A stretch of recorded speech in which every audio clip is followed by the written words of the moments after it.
మీరు ఈ కథ రాయడానికి ముందు ఒక రఫ్గా రాసుకుంటారా అండి, లేకపోతే డైరెక్ట్గా ఎట్లా అసలు అది ఇక బుక్గా ప్రింట్ అవుతుంది? దానికంటే ముందు ఏమైనా రాసుకుంటారా? ముందు అనుకుంటానండి, ఇలాగనే అనుకుంటాను ఒక థీము. అనుకున్నది మైండ్లో అది పేపర్ మీద పెడతారా? పెడతాను. అంతకుముందు అనుకున్నాక రాస్తున్నప్పుడు బోల్డ్ కొత్త క్యారెక్టర్స్ వచ్చేస్తాయండి. ఓకే, ముందు అనుకుంటాను ఇది ఇలాగాని. ఇప్పుడు అలా రాసింది ఉందా మిస్టర్ పర్ఫెక్ట్ స్టోరీ కూడా? అనుకోండి ఇదే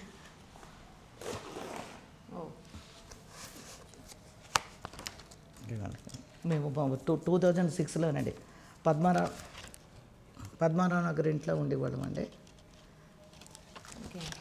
ఇదంతా అదేనండి.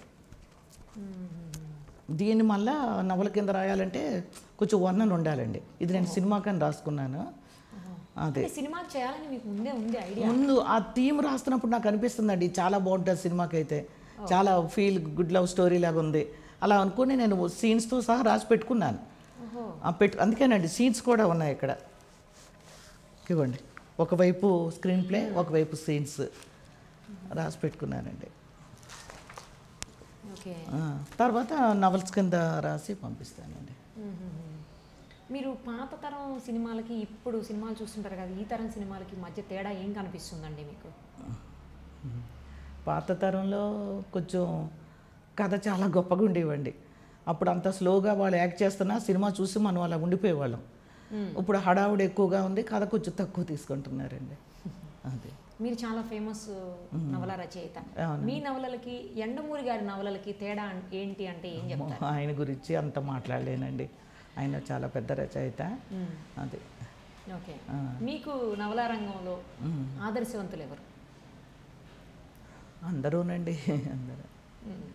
నేను ఇది ఇప్పుడే కాదండి, 10th పరీక్షలు అయిపోయాక ఇంటర్లో మొదలు పెట్టానండి రాయడం. ఇంటర్లో స్టార్ట్ చేశానండి. తర్వాత నేను చాలా రాద్దును, మాకు 2 పిల్లలు, పాప బాబు. వాళ్ళ ఎడ్యుకేషన్ అంతా ఇంకా ట్యూషన్స్ అవి లేవండి, వాళ్ళతోటే సరిపోయింది. ఈ నవల్స్ మీద ఎక్కువ కాన్సన్ట్రేషన్ ఎప్పుడు వచ్చిందంటే పిల్లలు వెళ్ళిపోయాక అమెరికా ఖాళీ అయిపోయానండి. అప్పుడు చిన్న చిన్న కథలు తెగ రాసిద్దానండి. అప్పుడు వాటిలో వచ్చేమాట ఇది సీరియల్గా కూడా వచ్చిందండి, సీరియల్గా వచ్చిందండి. ఇప్పుడు ఇంకా రాస్తున్నానండి. ఇప్పుడు ఇంకా నాకు పెద్ద బాధ్యత వచ్చిందండి. ఆ 600 మెంబర్స్ నాకేమడుగుతున్నారంటే, ఇంత మంచి హిట్ ఇచ్చారు మేడం, ఇంత జరిగిందని నేను రాయడం తగ్గించానని చెప్పాను. మేము ఒప్పుకోం, మీరు మంచి కథ మాకు రాయాలి, మీ ఫోన్ నెంబర్ అడిగి మేము రోజు చేస్తుంటామని అంత అభిమానంగానండి 600 మంది అడుగుతున్నారు. నేను ఆల్రెడీ ఒక థీమ్ ఆలోచించాను, ఎప్పటి నుంచో ఆలోచిస్తున్నానండి, ఈ బాధల్లో కూడా అది రాద్దాం అనుకుంటున్నాను. ఇప్పుడు తరం డైరెక్టర్స్లో మీకు బాగా నచ్చిన డైరెక్టర్ ఎవరండి? ఇప్పుడు తరం అంటే కొరటాల శివ గారు కొంచెం రియలిస్టిక్గా బాగుంటుందండి.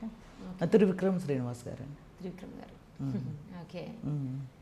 అప్పుడప్పుడు చాలామంది డైరెక్టర్స్ పాత నావల్స్ని కథలుగా మార్చి వాళ్ళ పందాలు మార్చుకుని రాస్తూ ఉంటారు, వాటి సినిమాలుగా తీస్తూ ఉంటారు. సో వాళ్ళందరికీ ఎలాంటి వార్నింగ్ ఇవ్వాలని భావిస్తున్నారు మీరు? ఇంకా నేను అనుకోవడం ఇదే పెద్ద వార్నింగ్ అండి, కేసే. నేను సెపరేట్గా ఇవ్వక్కర్లేదు. ఓకే, అదండి. సో ఇప్పుడు ఏం చెప్పబోతున్నారు? ఏం చెప్పబోతున్నారంటే వాళ్ళు 2 ఎలిగేషన్స్ పెడుతున్నారండి మా మీద. ఒకటి నెంబర్ 1 ఏంటంటే 2009లో రాశాను. ఆ 2009లో రాసింది ఒరిజినల్ స్క్రిప్ట్ లేదు, ఇందాక చెప్పిన బైలాస్ ఫాలో అవ్వలేదు, నేను మీకన్నా ముందు రాశాను అంటున్నారు. ఒక నవల 400 పేజీల నవల ఆయన అంటున్నారు 2008లో మొదలుపెట్టి దశరథ్ గారు 2008లో కంప్లీట్ చేశాను, 2009లో రిజిస్టర్ చేశాను అంటున్నారు. ఓకే, మరి ఆయన 30 పేజీలు 20 పేజీలు అన్నళ్ళు పడితే నేను 400 పేజీల నవల 350 పేజీల నవల 2006లో రాశాను, 2008లో పంపించానండి పబ్లిషింగ్ విజయవాడ సాహితీ వాళ్ళకి. 2010లో పబ్లిష్ అయ్యి వచ్చింది. అంత టైం ఎందుకు తీసుకుంటారండి పబ్లిష్ చేయడానికి? ఇప్పుడు నేను పంపి ఇగోండి చెప్తాను, ఇగోండి ఇది మృగరాజు సినిమా వచ్చిందండి చిరంజీవి గారిది. అప్పుడు చాన్నాళ్ళ క్రితం వచ్చింది. అప్పుడు విజయబాబు నాయుడు గారు అడ్వర్టైజ్ చేశారు, నాకు మంచి కథ కావాలి. ఈవినింగ్ చూశానండి నేను, హాస్పిటల్కి వెళ్ళాను, డెంటల్ ప్రాబ్లం వచ్చి. అక్కడ ఏదో ఫస్ట్ హెడ్డింగ్, నాకు చిరంజీవి గారితో సినిమా తీయడానికి కథ కావాలి, ఎవరు రాయగలిస్తే వాళ్ళు పంపండి, ఒక పేరా తీసుకున్నా నేను డబ్బులు రెన్యూమరేషన్ ఇచ్చేస్తానని చెప్పారు. నేను డబ్బులు కాదు, చిరంజీవి గారికి నా కథ అంటే అద్దె చాలు నాకు అనుకొని ఆ 2 రోజులే టైం ఉందండి. మా హస్బెండ్ అప్పుడు ఢిల్లీ వెళ్ళారు, బాబు నేను ఉన్నాం. గబా కూర్చొని 2 nights రాసి మా బాబుతో నేను వెళ్ళి స్కూటర్ మీద మోటార్ సైకిల్ మీద వెళ్ళి కొరియర్ చేసి ఆయనకి వచ్చానండి.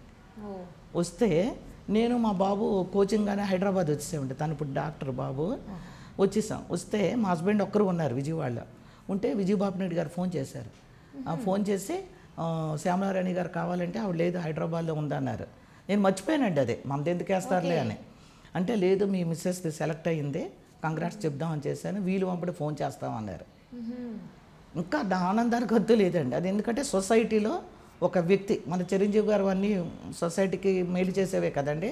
అందులో కొంచెం హ్యూమరు, ఆయన సినిమాలో ఎంత సీరియస్ ఉంటుందో అంత హ్యూమర్ కూడా ఉంటుంది. అవన్నీ కలగొలిపి రాశాను. అన్నాక మా వారు నాకు చెప్పారు ఫోన్లో.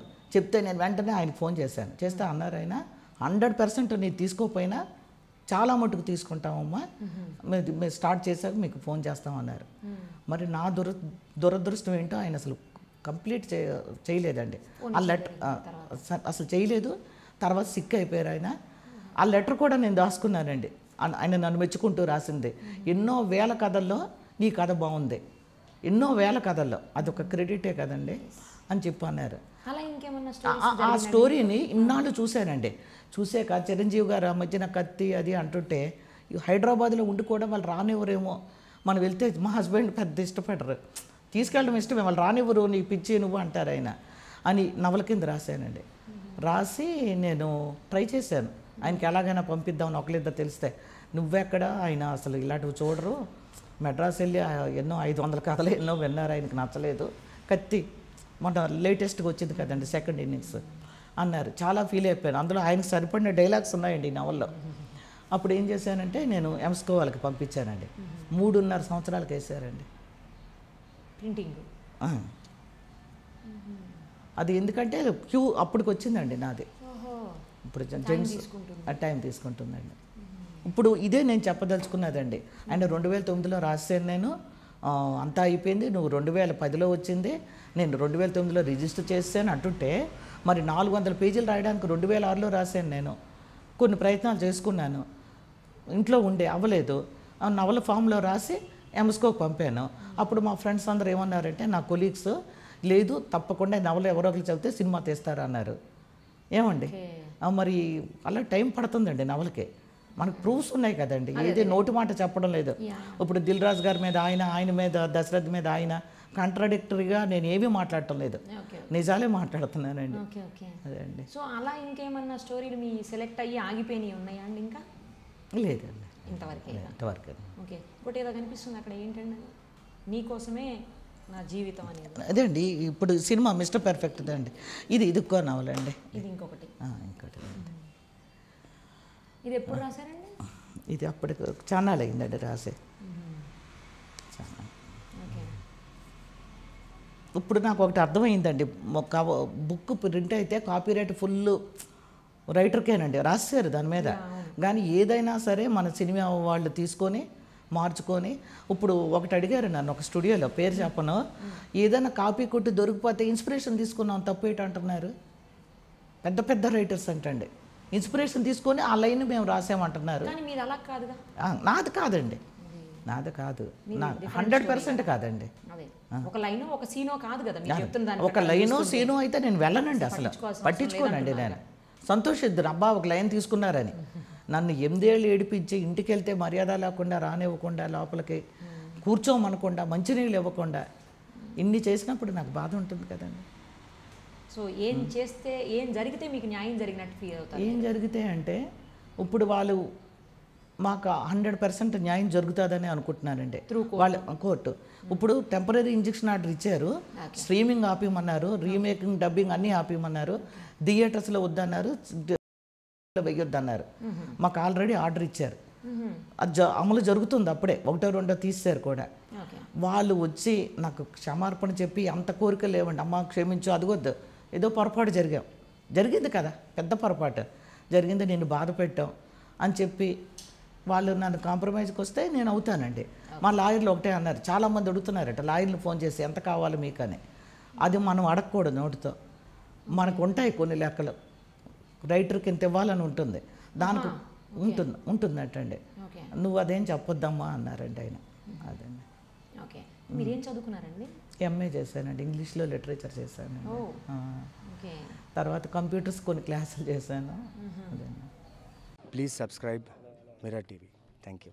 And I request all of you to subscribe Mirror TV. Please subscribe to Mirror TV. Thank you. Please subscribe Mirror TV. Please subscribe Mirror channel. Please subscribe to Mirror TV.